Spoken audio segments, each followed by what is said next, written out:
AITA for telling my best friend I will never give birth to his child. So I, 29F, have been best friends with this guy, let's call him Jared 30M, for basically my entire life. We met in school, and from day one we just clicked.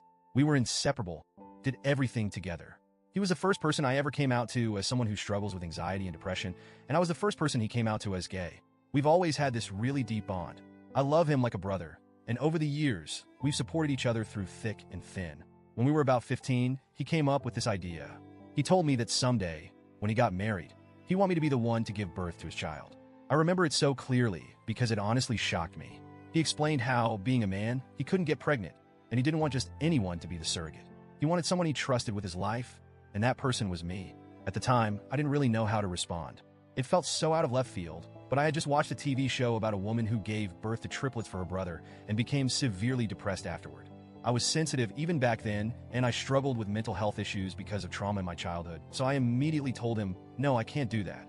I explained that I didn't think I was emotionally strong enough to go through with something like that. And I was only 15, barely understanding what surrogacy even meant. But Jared, he didn't take it well. He got mad and didn't talk to me for 2 whole days, which might not seem like a big deal. But for us, we'd never gone more than a few hours without texting or talking. So those 2 days felt like a breakup. Eventually, we made up and things went back to normal. But every now and then, Jared would bring up the topic again. Each time I would tell him no, and each time he would get upset. It started to feel like this endless cycle. I would try to explain over and over that it wasn't about him or his future family. I just couldn't mentally or emotionally handle the thought of being pregnant, let alone carrying someone else's child. But no matter what I said, it felt like he just wouldn't hear me. And then, a few months ago, everything came to a head. Jared recently got engaged to his long-term boyfriend. Of course, I was over the moon for him. They threw this big dinner with friends to celebrate the engagement, and everything was going great until Jared brought up the surrogacy thing. Again, he and his fiancée had been planning their future, and they were serious about starting a family. He turned to me in front of everyone and said something like, "We've talked about it, and we really want you to be the one to carry our child.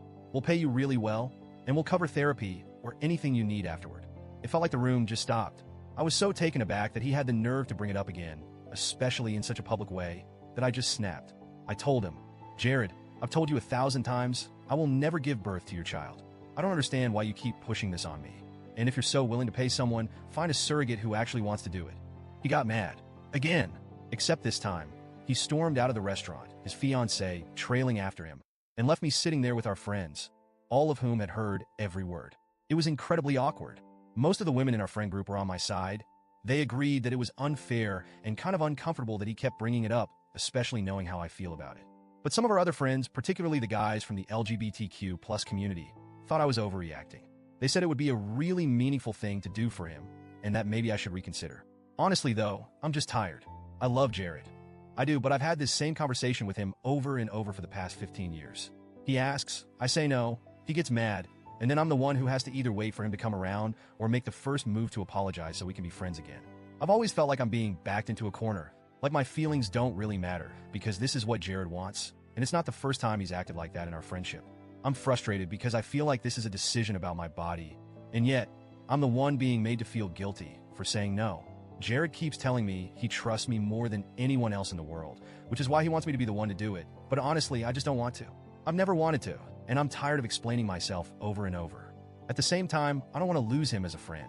We've been through so much together, and it hurts that this is something we keep fighting about. But I'm at my breaking point.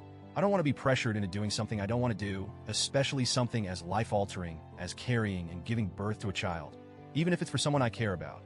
The IDEA for putting my foot down once and for all? Or am I overreacting like some of our friends think? Update. After Jared stormed out of the restaurant, the tension in the air was suffocating.